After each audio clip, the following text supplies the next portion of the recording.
materi tes ya. Materi tes itu ada tes potensi belajar pertama ya.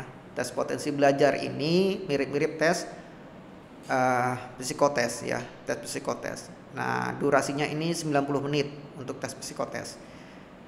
Kemudian tes yang kedua itu tes akademik ya, tes bidang studi. Bidang studinya apa saja? Pertama matematika, sudah pasti itu ya. Matematika, kemudian bahasa Inggris, bahasa Arab ya, pendidikan agama Islam, PAI ya, dan terakhir IPA atau IPS.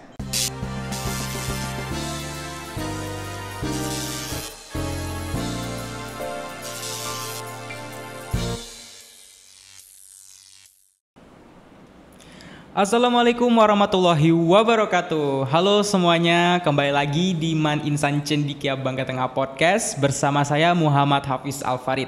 Nah, pada kesempatan kali ini kembali saya akan menemani teman-teman sekalian yang ada di rumah maupun dimanapun teman-teman berada untuk membahas perihal-perihal menarik terkait Man Insan Cendekia Bangka Tengah. Nah, pada kesempatan kali ini kita sudah kedatangan salah satu bintang tamu spesial yang juga kita akan membahas perihal SNPDB Man Insan Cendekia Bangka Tengah. Apa sih SNPDB Man Insan Cendekia Bangka Tengah itu, seperti apa sih? Baiklah, sudah ada bersama saya Ustadz Agus Setiawan. Halo Ustadz, apa kabar? Ya, alhamdulillah sehat. Ya, jadi Ustadz ini merupakan salah satu guru tim tenaga pendidik di Man Insan Cendekia Bangka Tengah, mengampu mata pelajaran informatika ya Ustadz. Ya. Nah, jadi Ustadz Agus ini merupakan salah satu panitia SNPDB, ya benar Ustadz? Ya, panitia lokal untuk Man Insan Cendekia Bangka Tengah. Jadi untuk SNPDB ini kan nasional ya, seluruh Man Insan Cendekia di 23 provinsi secara nasional. Dan masing-masing Man Insan Cendekia itu memiliki panitia dan juga ada panitia pusatnya di Kementerian Agama Pusat. Yap, bener banget. Nah, guys, by the way, SNPDB ini merupakan akronim dari Seleksi Nasional Penerimaan Peserta Didik Baru bagi Man Insan Cendekia di seluruh Indonesia. Nah, salah satunya adalah di Man Insan Cendekia Bangka Tengah. By the way juga bahwa teman-teman harus tahu bahwa Man Insan Cendekia ini bukan hanya ada di Bangka Tengah, tapi juga di 23 provinsi terpisah di seluruh Indonesia. Beberapa terkenal diantaranya seperti Man Insan Cendekia Serpong, kemudian Man Insan Cendekia Gorontalo, Jambi, Oki, dan lain sebagainya. Nah, mungkin langsung saja nih kita bakal bahas beberapa pertanyaan terkait SNPDB ini yang juga banyak dari teman-teman yang mau masuk ke Man IC ini yang bertanya-tanya gitu Tad. Seperti apa sih mekanisme, tanggal pelaksanaan, syaratnya, kemudian juga jalur masuknya seperti apa. Mungkin untuk yang pertama ini Ustadz Agus bisa jelaskan lebih detail dulu nih Tad, terkait apa sih SNPDB Man Insan Cendekia itu Tad. Silakan Ustadz. Ya, jadi SNPDB, Seleksi Nasional Peserta Didik Baru Man Insan Cendekia Bangka Tengah, itu proses seleksi untuk menjaring peserta didik di seluruh Indonesia tentunya yang memiliki minat tentunya, prestasi, yang tertarik memasuki atau melanjutkan ke sekolah di Man Insan Cendekia Bangka Tengah. Jadi melalui SNPDB inilah Man Insan Cendekia di seluruh Indonesia itu menjaring peserta didik baru. Dan dari awal SNPDB Man Insan Cendekia Bangka Tengah itu pendaftarannya secara online ya, dan untuk tesnya mulai di tahun 2018 atau 2019 itu sudah menggunakan CBT. Ya. Oke, terima kasih Tad. Oke, berarti ini udah mulai CBT-nya itu udah 2018 ya Tad, berarti Ya. sekitar 4 atau 3 tahun terakhir. Dan juga teman-teman semuanya, seleksinya ini nasional ya Tad, jadi seluruh Man IC itu ya Tad langsung sekali tes. Ya, jadi dari provinsi mana atau dari daerah manapun itu bisa mendaftar di Man Insan Cendekia manapun yang menjadi pilihannya. Jadi bisa saja siswa dari Jambi ya, atau Bekasi ya, seperti angkatan sebelumnya ya, itu ada pernah kita juga di Bangka Tengah ini insan cendekia itu menerima peserta didik dari Jambi yang mendaftarnya. Jadi mereka mungkin ingin mencoba ya di luar daerah, atau mungkin punya saudara di sini di Bangka Tengah atau di Pulau Bangka ya, jadi mereka bisa mendaftar di Bangka Tengah. Nah, sebaliknya juga ya, yang dari Pulau Bangka ini juga misalnya bisa juga mendaftar nih insan cendekia Serpong misalnya ya, yang menjadi insan cendekia yang yang paling tua ya, dan mungkin menjadi insan cendekia yang merupakan prototipe daripada insan cendekia lainnya di Indonesia gitu. Oke, terima kasih Ustadz. Oke, jadi seperti tadi ya. Jadi kita yang dari Bangka nih Tad, berarti boleh ya mendaftar di MAN IC dimanapun di Indonesia ya Tad? Bisa ya. Jadi kalau misalnya tertarik misalnya di beberapa insan cendekia yang baru lahir itu seperti di Lampung gitu ya kan, Halmahera ya, mungkin bisa ke sana kalau tertarik, sekaligus mungkin bisa keliling Indonesia. Oke, seperti itu ya. Jadi bukan hanya buat teman-teman yang ada di Bangka Belitung, tapi juga di seluruh Indonesia ini bisa untuk tes masuk MAN IC Bangka Tengah ya, barangkali nanti. Oke Tat, terkait pertanyaan kedua ini, untuk jalur seleksinya itu seperti apa sih Tat untuk SNPDB ini? Ya, untuk SNPDB ini untuk insan cendekia itu ada 2 jalur. Jalur prestasi pertama dan kedua itu jalur tes. Nah, untuk jalur prestasi ini mungkin banyak juga yang masih belum paham ya, mungkin dikiranya masih seperti jalur prestasi di sekolah-sekolah reguler. Padahal kita menerima jalur prestasi itu sangat istimewa ya. Mungkin yang diterima itu adalah prestasi di tingkat nasional bidang sains dan teknologi. Karena insan cendekia itu merupakan madrasah unggulan di bidang sains teknologi dan juga penelitian ya, atau madrasah riset. Jadi prestasi pun yang diterima untuk jalur prestasi itu khusus. Jadi hanya prestasi di tingkat nasional, juara 1, 2, 3 atau medali emas, perak dan perunggu di bidang KSN, kompetisi sains nasional, atau KSM, kompetisi sains madrasah, atau prestasi di bidang penelitian ilmiah lainnya atau karya ilmiah di tingkat nasional ya. Sekali lagi di tingkat nasional ya, bukan provinsi ataupun kabupaten, enggak ya. Jadi hanya prestasi tersebut. Di luar itu tidak akan lolos ya, tidak akan lolos melalui jalur prestasi. Jadi bukan peringkat 1 di kelas gitu ya kan, atau juara taekwondo gitu ya kan, tingkat nasional pun nggak bisa, atau juara lainnya ya yang selain disebutkan tadi yang dipersyaratkan. Jadi untuk prestasi nasional itu ya, itu insya Allah bisa langsung lolos selama tidak melebihi kuota ya. Kuota yang diterima untuk jalur prestasi itu maksimal 10%. Nah, untuk kuota kita di MAN IC Bangka Tengah itu kuotanya adalah 96 peserta didik yang diterima tahun ini. Nah, untuk jalur tes ya melewati tes nanti ya, melewati tes CBT yang insya Allah tesnya itu di bulan Februari ya. Mungkin di tanggal pelaksananya sekaligus ini di tesnya di 26 dan 27 Februari gitu. Jadi itu kira-kira untuk jalur prestasi dan jalur tesnya. Oke, berarti tadi perlu dicatat ya untuk teman-teman yang mau daftar di jalur prestasi itu hanya di tingkat nasional ya Tat? Ya. Ya, di lain itu tidak bisa. Tapi kalau internasional Tat lebih bagus lagi ya kayaknya. Ya, selama relevan tadi ya, sesuai dengan bidangnya. Kalau dia di internasional tapi di bidang taekwondo misalnya atau basket atau bola nggak bisa keterima. Oh ya, berarti tapi internasional ya yang bidang sains teknologi dan ilmiah tadi. Ya, berarti di bidang itu ya guys, perlu dicatat. Oke. Oh ya Tad, berarti tadi kalau misalkan cuma 10%, berarti di MAN IC ini kan kita terima 96 ya. Berarti ya, sekitar 9 atau 10 orang ya yang 9 maksimal ya. Ya, 9 di jalur prestasi. Oke, terus selanjutnya juga pertanyaannya itu adalah tanggal pendaftaran dan segala mekanismenya ini seperti apa sih, detailnya tuh kapan aja gitu, tanggal-tanggal penting yang harus mungkin teman-teman catat untuk mendaftar di MAN Insan Cendekia Bangka Tengah ini. Mungkin bisa Ustadz jelaskan lagi Tad? Ya, ini rundown-nya ya, jadwal penting timelinenya untuk pendaftaran online. Kita sudah buka mulai tanggal 10 Januari lalu sampai 14 Februari ya, itu pendaftaran jalur tes ya, pendaftaran online jalur tes. Untuk pendaftaran online jalur prestasi itu 10 Januari sampai 7 Februari.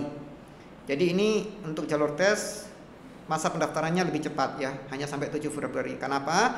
Nanti jika misalnya ada yang mendaftar di jalur prestasi, misalnya ada yang kurang paham tadi ya, mungkin karena nggak dengerin podcast ini, dia punya prestasi juara kelas misalnya ya, dia tetap daftar di jalur prestasi. Nah nanti ketika pengumuman lulus jalur prestasi itu tanggal 16 Februari ya, pengumuman jalur prestasi tanggal 16 Februari. Kalau dia tidak dinyatakan tidak lolos jalur prestasi, maka dia bisa kesempatan untuk memilih untuk mengikuti tes ya, atau tidak melanjutkan ya. Untuk memilih itu tentunya di tanggal 16 Februari ya, di satu hari itu ya, harap membuka akunnya ya, di akun pendaftarannya di link snpdb-madrasah.kemenak.go.id. Jadi kalau dia nggak buka dan nggak memilih itu harus ngeklik ya, otomatis ketinggalan gitu ya kan, ketinggalan informasi dan nggak bisa ikut tes. Dan itu pun kalau direkomendasikan oleh panitia ya. Tapi kalau misalnya panitia ketika melihat jalur tes kemudian tidak sesuai, tidak lolos, dari panitia tidak merekomendasikan ikut tes, maka di akunnya otomatis langsung gagal. Gitu. Jadi penting untuk mengikuti sesuai dengan juknisnya.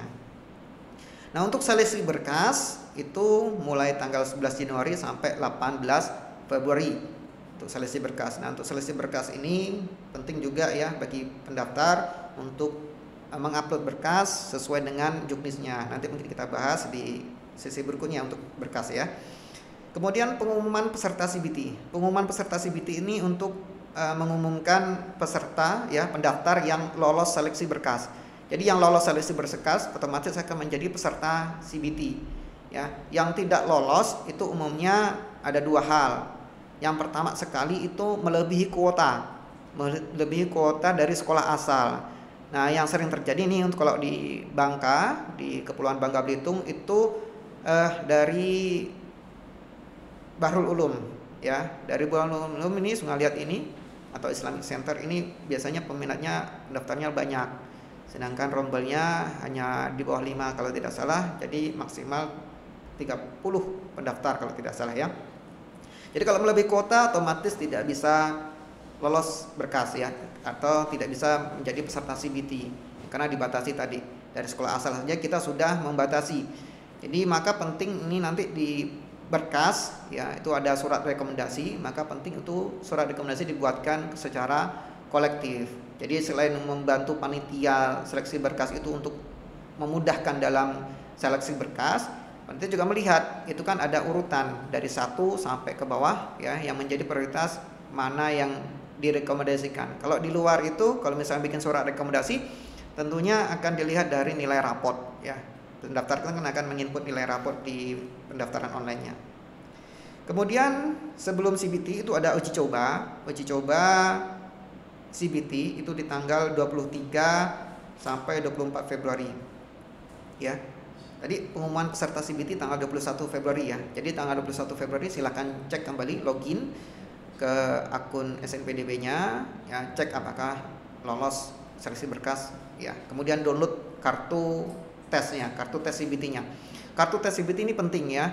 Jadi kalau sudah lolos seleksi berkas, kartunya di-download kemudian dicetak. Untuk apa? Nanti ketika CBT kartu tes itu dibutuhkan. Tanpa kartu tes tidak bisa mengikuti CBT gitu ya. Kemudian CBT-nya setelah uji coba 23-24 ya, 23-24 Februari uji coba ini untuk menguji coba aplikasi. Sekalian menguji aplikasi juga menguji coba kesiapan peserta ya. Apakah peserta ini dari segi laptop nih, apalagi yang milih lokasi tesnya di rumah. Kalau lokasi tesnya di rumah ini bukan berarti benar-benar di rumah ya, tapi bisa di sekolahnya, di sekolah asalnya ya, di SMP-nya atau di pondoknya gitu ya kan, karena mungkin nggak bisa keluar terkait dengan pandemi ini ya, kalau misalnya masih belum dibolehkan keluar dari pondoknya. Tapi kita berharap sih tes itu bisa dilaksanakan di Mansan Jedinya Bangka Tengah ya, untuk Pulau Bangka. Nanti kalau di Pulau Belitung itu di mana ya Pak Andri? di Man 1 Belitung, kalau di Pulau Belitung itu. Cuman sudah 2 tahun ini kita tes online, jadi diberikan pilihan di rumah atau di madrasah. Nah maksudnya di madrasah itu di Mansan Jadigia ya, kalau di Pulau Bangka. Kalau milihnya yang rumahnya di Belitung, kalau milih lokasi tesnya di madrasah, nanti maka tempatnya di Man 1 Belitung. Kalau di pesertanya misalnya di luar Bangka atau di luar Belitung, ya nanti kalau milihnya di madrasah, maka di madrasah terdekat yang ditentukan oleh Kanwil Provinsi Kemenak ya, itu yang dijadikan tempat lokasi tes. Jadi misalnya kalau misalnya di Palembang ya, mungkin ya di Man Iceoki tesnya, meskipun milihnya di Man Insan Dika Bagan Tengah ya, ataupun sebaliknya ya, misalnya ada yang dari Bangka memilih di Man Ice Serpong ya pilihannya, tapi tetap meskipun pilihannya di Man Ice Serpong, tesnya bisa di Man Ice Bagan Tengah. Lokasi tesnya di mana aja bisa sesuai dengan pilihannya, dan pilihannya pun bisa di mana saja ya. Jadi itu untuk terkait tanggal ya. Tanggal. Oke, berarti teman-teman yang di rumah yang mau daftar ke Man Ice harus ingat ya tanggal-tanggal pentingnya, jangan sampai kelewatan. Nanti tanggal 14 ya terakhir, jangan sampai nanti tanggal 15 baru mau input data. Oh, itu udah terlambat. Jadi harus benar-benar diingat ya dan dicatat. Dan kita nggak ada jalur 2, 3, 4 dan seterusnya ya. Jadi hanya cuma di tahun ini ya, di bulan Januari sampai Februari pendaftaran ini. Jadi nggak ada jalur lagi berikutnya. Setelah ini selesai, meskipun nanti mungkin setelah tes kuotanya nggak terpenuhi. Misalnya dari 96 kuota yang diterima, misalnya hanya 80 yang lolos misalnya. Ya sudah 80, kita nggak buka pendaftaran lagi. Nah kita nggak mementingkan kuota itu harus terpenuhi, tapi memang mencari peserta didik yang memang punya potensi lebih ya, dengan standar ya, dengan grade-nya memang sudah ditentukan dari soal-soal CBT-nya. Oke, ya, jadi itu ya. Jadi seleksi SNPDB ini nggak memandang kuantitas tapi kualitas ya. Dari siswanya. Oke Tad, kalau tadi kita berbicara ada seleksi berkas, nah kalau boleh tahu apa aja syarat-syarat berkas yang harus dipenuhi calon peserta didik baru ini? Ya, yang pertama itu foto berwarna. Jadi foto berwarna ini untuk laki-laki itu backgroundnya merah, untuk yang putri itu backgroundnya biru. Jadi kalau misalnya kebalik ya bisa diedit ya. Sekarang kan pada canggih ya. Jadi saya yakin anak-anak yang usia sekarang SMP kelas 3 ya atau SMP MTS itu pasti sudah bisa ya. Kalau nggak bisa belum tahu ya download cari aja tutorialnya di YouTube, itu pasti banyak dan mudah pasti diikutin. Pakai Microsoft PowerPoint itu bisa sekali ganti background ya, tinggal ganti background warnanya. Jadi silakan sesuaikan. Kemudian setelah foto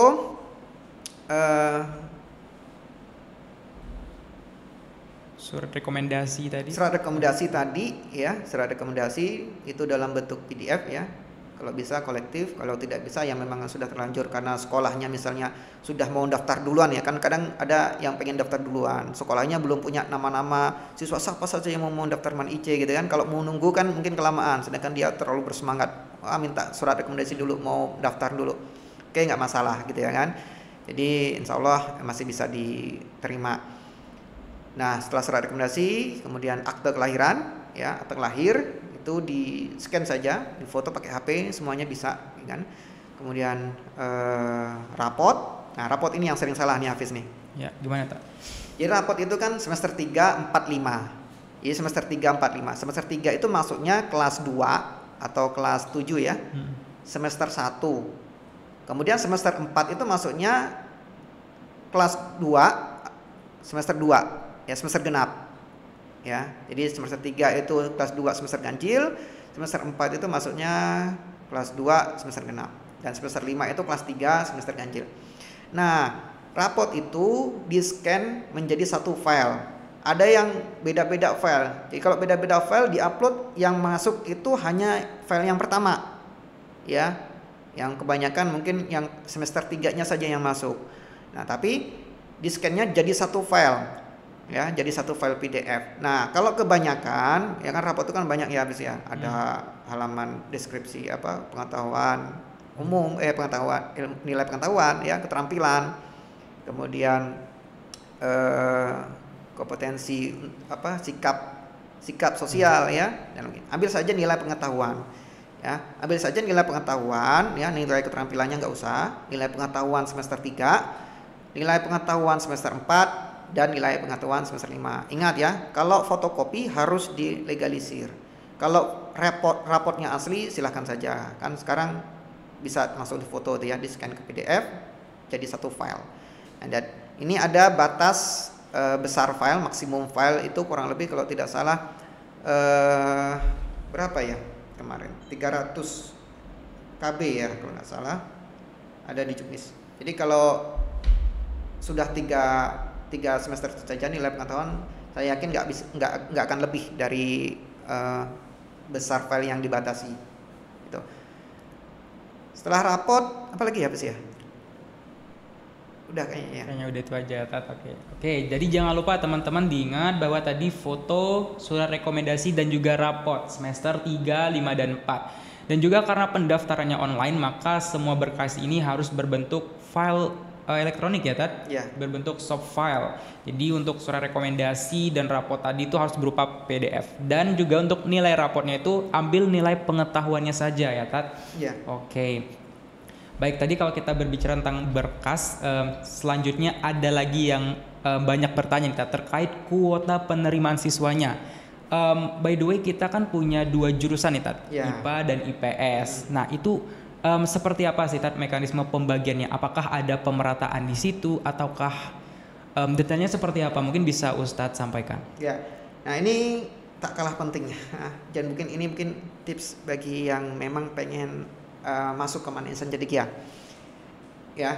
Nah, sudah 2 tahun ini ya, 2 tahun ini, tahun kedua, kita penerimaan kuotanya itu putra-putrinya sama, 50% 50%. Jadi kalau 96, 50%-nya jadi 48 ya.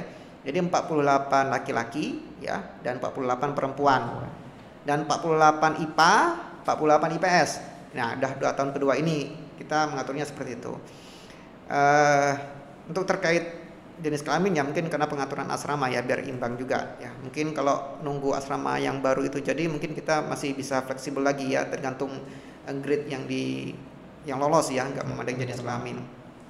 Nah ini penting juga. Jadi sampai saat ini gitu ya kan ya, jadi ini mungkin ada peluang yang mau lolos itu lebih besar di IPS. Ya, jadi kalau mendaftar, kita kalau mendaftar itu kalau mulai tahun kedua ini juga tahun keduanya, peminatan atau jurusan itu dipilih ketika awal pendaftaran. Ya, kalau sebelumnya penjurusan atau peminatan itu setelah siswa masuk, sudah diterima baru kita ada penjurusan peminatan. Cuman ini sudah tahun kedua, ini memang Juknis dari pusat ya, bukan kami yang membuat, bukan Man-Insan Cendekia Bangka Tengah yang buat, tapi memang dari pusat Kementerian Agama ya, Man-Insan Cendekia peminatannya dari awal. Ya, maka itu tesnya juga nanti dibedakan. Yang milih IPA tesnya salah satunya bidang studinya IPA ya kalau yang milih IPA. Kalau yang milih IPS ya bidang studinya IPS di tesnya ya. Jadi nggak campur atau nggak keduanya juga. Jadi IPA itu kalau sampai saat ini ya, ini tanggal 20 Januari ya, itu pendaftar IPA itu sebesar perbandingannya ya, itu 75%. Bayangin, padahal yang diterima 50% ya, 50%. Dan IPS-nya 25%. 25%. Nah, berarti peluangnya di IPS masih banyak banget. Bukan masih banyak, masih terbuka. Iya, benar. Masih terbuka kan? Nah, kalau IPA itu sudah bersaing. Yep. Bersaing merebutkan kuota 50% IPA itu ya, gitu. Nah, kalau untuk jenis kelamin, nah ini perempuannya juga lebih banyak. Memang dari tahun ke tahun perempuannya pasti lebih banyak, ya kan? Mungkin memang tanda-tanda salah satu tanda kiamat gitu ya. Ya, perempuan lebih banyak. Atau nggak tahu, atau mungkin anak laki-laki sekarang ini malas mondok mungkin ya. Iya, mungkin ya. Ya. Tapi ini kesempatan buat kalian ya, yang anak laki-laki ini ya kan. Adik-adik laki-laki ya, atau orang tuanya yang punya anandanya yang laki-laki itu anak laki-laki yang di sini yang daftar 30%, baru 30%. Sedangkan yang perempuan itu sudah 70%. Ya. Banyak. Ini sudah bersaing lagi ini. Otomatis pasti ada yang tersingkir. Sedangkan laki-laki kalau ada ini masih terbuka ini untuk. Tapi kalau lulus tes juga ya. Tapi yang jelas ini sudah merupakan peluang ya. Yap. Peluang untuk bisa lolos untuk masuk ke Man Insan Cendekia ya. Jadi itu untuk kuota. Dan kalau untuk bocoran ya, di bocoran podcast ini untuk sampai saat ini pendaftar yang memilih Man Insan Cendekia itu sudah ada sekitar 116. Itu pilihan pertama ya. Jadi pendaftar yang memilih pilihan pertamanya Man Insan Cendekia Bangka Tengah. Nah, ada juga ditambah lagi ya, yang mendaftar yang memilih Man Insan Cendekia di pilihan kedua. Ya, mungkin pilihan pertamanya dia Serpong gitu ya kan, biasanya pilihan keduanya atau Jambi, pilihan pertamanya atau Jambi mungkin ya. Jadi pilihan keduanya Bangka Tengah. Atau pilihan pertama juga yang paling sering itu adalah Oki, karena kita kan deketan. Yap. Pilihan pertamanya Oki ya, kalau nggak terima mungkin bisa diterima di pilihan kedua C Bangka Tengah, kan deket juga. Nah, di pilihan kedua ini kita Man Insan Cendekia itu sudah ada 16 daftar. Ya, artinya kan sudah lebih dari kuota itu ya. Nah, target kita tahun ini itu pendaftar bisa mencapai 300 orang. ya. Semoga bisa di atas 300. Yap, benar. Oke, ada sedikit pertanyaan juga, Tat. Kalau misalkan nih ada teman-teman yang memilih Man IC Bangka Tengah ini di pilihan kedua, Ya. nah, apakah peluang untuk dapat di Man IC Bangka Tengah nih? Misalkan di pilihan pertama nggak dapat, itu sama nggak, Tat, peluangnya dengan orang yang mungkin banyak milih pilihan pertama? Nah, ini juga agak rumit juga mungkin ya. Tapi saya coba jelasin ya. Tentunya pilihan pertama itu menjadi prioritas ya. Jadi pilihan pertama itu prioritas. Nah, pilihan yang memilih pilihan kedua itu tentunya dilihat dulu dari pilihan pertama. Jika pilihan pertama ini pesertanya ketika CBT itu sudah memenuhi grade semua, ya artinya itu ada grade ya, ada grade nilai CBT itu. Kalau memenuhi semua, maka yang diambil di pilihan pertama. Meskipun ada di yang pilihan kedua ini ya, dia juga memenuhi grade atau mungkin bahkan di atas yang di bawah itu ya. Tapi dia memilih pilihan pertama ya. Maka yang diambil tetap pilihan pertama. Kecuali ada yang tidak memenuhi grade di pilihan pertama gitu ya kan, maka diambillah yang pilihan kedua. Maka hati-hati ketika milih pilihan kedua di manapun gitu ya kan. Kira-kira memang memiliki potensi yang tinggi ya. Mungkin pilihan pertama memang dia ngebet banget di IC Serpong ya. Pilihan keduanya Man IC Bangka Tengah. Maka kalau grade-nya memang tinggi sekali gitu ya kan, bukan sekedar hanya memenuhi kuota pilihan pertama tadi, nah mungkin bisa saja diambil gitu ya. Tapi kita nggak tahu ya, karena 2 tahun ini saya juga nggak tahu pertimbangannya bagaimana pilihan satu dan kedua. Tapi kalau dulu itu ada pertimbangannya dari asal domisilinya. Jadi bisa saja diambil yang memilih pilihan kedua itu kalau misalnya dia memang domisilinya di Bangka Belitung. Jadi diambil, ibaratnya ya putra daerah gitu ya kan, dia memilih pilihan keduanya. Ya kalau dia lolos grade maka diambil. Kecuali kalau dia misalnya dari Jawa Timur. Ya Jawa Timur pilihan keduanya Man IC Bangka Tengah. Nah, kalau diterima kan nggak tahu nanti apakah diambil atau tidak, kan dia jauh. Ya kan pertimbangannya itu. Jadi kira-kira itu ya, pilihan pertama, pilihan keduanya. Maka kalau misalnya memang orang Bangka ya pilihan pertama kalau bisa sih Bangka gitu ya. Kecuali memang punya niat banget ke Serpong misalnya atau ke Gorontalo, ya silakan saja. Ya, itu saja. Bener sih, Kak. Soalnya kalau dari pengalaman juga kebanyakan yang daftar di Man IC Bangka Tengah ini hampir 80% itu adalah yang asli Bangka Belitung ya. Tapi nggak menutup kemungkinan untuk teman-teman di luar sana untuk bergabung di Man Insan Cendekia Bangka Tengah. Oh ya, Tat, kita berlanjut ke pertanyaan selanjutnya, yaitu terkait biaya, Tat. Nah, kira-kira untuk di Man Insan Cendekia Bangka Tengah ini gimana sih, Tat, rincian biaya-biaya pendaftaran mungkin atau yang lain sebagainya, mungkin bisa Ustadz bantu jelaskan. Untuk biaya ini kita tahun ini belum ada belum ditentukan jumlah biayanya. Untuk biaya masuk di tahun pertama ya, itu kalau gambarnya di tahun kemarin itu sekitar 4 juta. Itu untuk uang seragam ya, kemudian uang makan selama 1 bulan pertama, dan uang kasur dan lemari biasanya ya, karena sudah mulai tahun keberapa gitu ya kan, itu tidak dibiayain lagi dari Kemenang Pusat atau negara untuk kasur dan lemari ya. Karena kalau kasur lemari ini kalau barang milik negara ini kalau rusak ya numpuk ya, nggak bisa dibuang atau apa ya, kecuali kalau nanti ada prosesnya yang lumayan ribet gitu ya kan. Tapi kalau beli sendiri-sendiri itu ya, kalau misalnya sudah lulus, kalau masih bagus mau dibawa pulang boleh ya, atau kalau mau nanti sudah lulus mau dihibahkan ke yang baru, kalau selama masih layak mungkin masih bisa juga gitu. Jadi itu ya untuk tahun pertama sekitar 4 juta. Nah untuk tiap tahunnya atau bulan-bulan berikutnya itu sebenarnya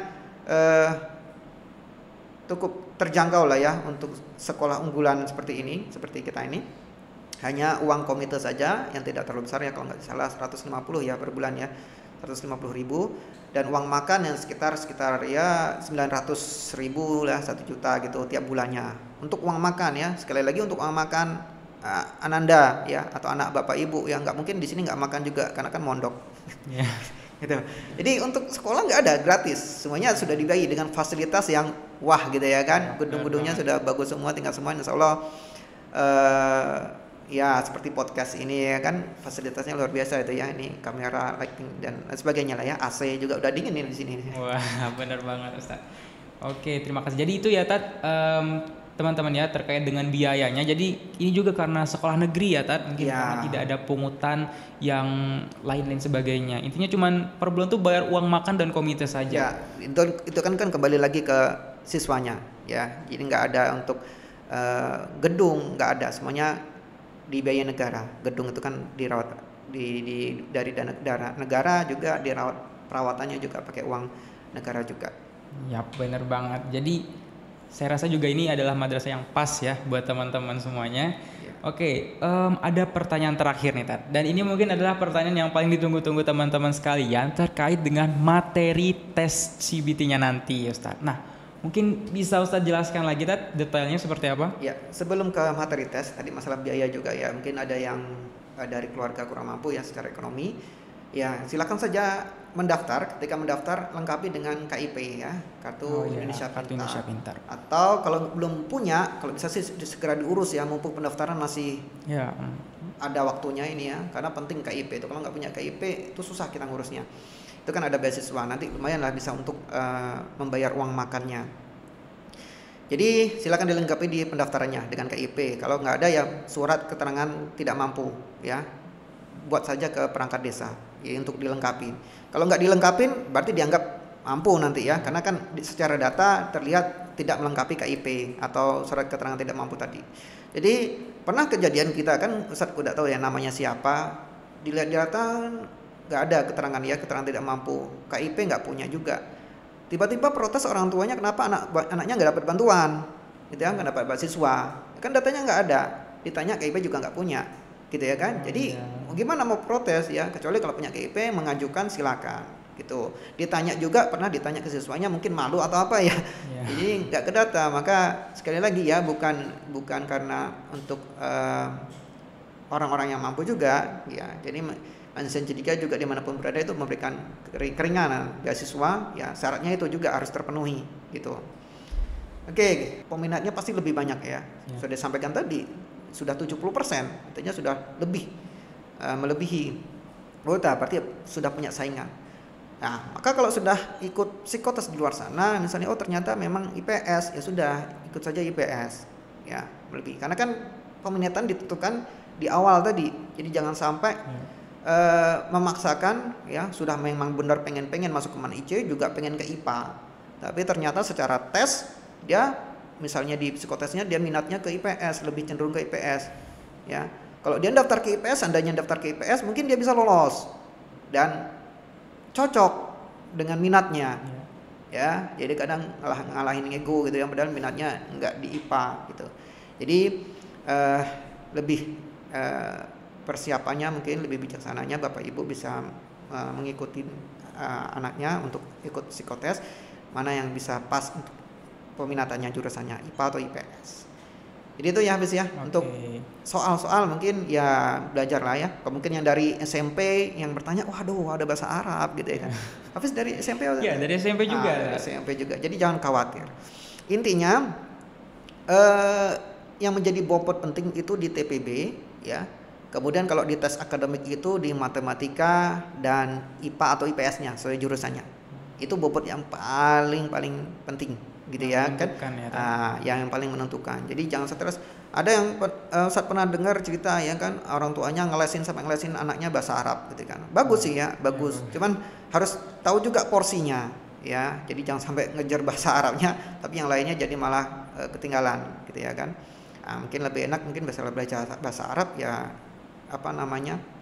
belajar ke temannya, mungkin ada yang dari MTS gitu ya kan, sama-sama belajar gitu. Oke. Tat, ada pertanyaan sedikit tambahan juga. Kalau misalkan nih Tat, dia milih IPA, nah apakah ada potensi dia tuh bakal keterima di IPS Tat? Misalkan kalau kuota IPA-nya tuh udah melebihi nih Tat? Gak ada. Pernah Ustadz melihat ya, memang dari hasil CBT tahun kemarin ya, hasil CBT ini memang dirahasiakan ya, nilainya bagus gitu ya kan. Maka tapi di IPA itu kuotanya memang sudah terpenuhi. Dia mungkin di grade-nya dia peringkat yang berapa sekian ya di bawah kuota itu. Padahal dia bagus. Sedangkan di IPS mungkin kalau dilihat nilainya, grade-nya itu mungkin bisa masuk di IPS. Ya. Jadi sesuai peminatan tadi, yang IPA tetap lolos di IPA, nggak ada kemungkinan dia masuk ke IPS. Meskipun dia grade-nya bahkan mungkin paling tinggi pun di IPS. Gitu. Ya, jadi gitu. Jadi memang sudah dari pusat itu memang sudah dipisahkan dari awal ya. Memang tujuannya situ, kita yang ngikutin ya. Nggak mungkin ngelewat juknis. Nanti CBT pun ketika CBT seleksi nilai itu dari pusat langsung, dari sistemnya, bukan kita. Kita tinggal menerima nama-nama saja ya. Dan pengumuman pun langsung di akun SNPDB ya. Nah, peserta tinggal login lagi ketika pengumuman apakah lolos atau tidak IPA atau IPS ya. Jadi kita hanya memperoleh datanya. Dan nanti kalau misalnya ada yang nggak buka akun, misalnya lupa ya, kita bantu menginformasikan saja ya, bukan kita yang apalagi ustadznya menseleksi ya, bukan ya. Nanti salah kaprah, nanti tiba-tiba ada yang nelpon ustadz, tolong anak saya dimasukkan, nggak tahu juga gimana cara masukinnya. Karena udah dari pusat ya. Ya, memang dari pusat. Ya, dari secara nasional juga. Oh, berarti tadi ya harus diperhatikan juga untuk pilihan IPA dan IPS-nya jangan salah. Makanya sekali lagi tadi ya saya diingatkan kalau bisa sih ikut psikotes dulu di luar. Minatnya di IPA atau IPS. Jangan sampai salah itu tadi, padahal anaknya pinter gitu ya kan. Kalau tes mungkin TPB-nya oke, matematikanya juga oke gitu ya kan. Tapi ya itu tadi ya salah jurusan. Ya, benar-benar banget. Oke, mungkin itu saja Ustadz pembahasan kita pada hari ini. Jadi mungkin poin-poin pentingnya bisa teman-teman dan ayah bunda di rumah catat ya, hal-hal penting, tanggal-tanggalnya, kemudian berkas-berkas yang harus dilengkapi, dan juga untuk link pendaftarannya itu ada di website SNPDB madrasah.kemenak.go.id. Dan juga untuk pertanyaan lanjutan yang mungkin ada yang ingin bertanya terkait dengan SNPDB ini bisa menghubungi nomor di sini gitu. Oke, mungkin itu saja Ustadz pembahasan kita pada hari ini. Terima kasih kepada para penonton yang sudah stay tune untuk menerima informasi-informasi terkait SNPDB.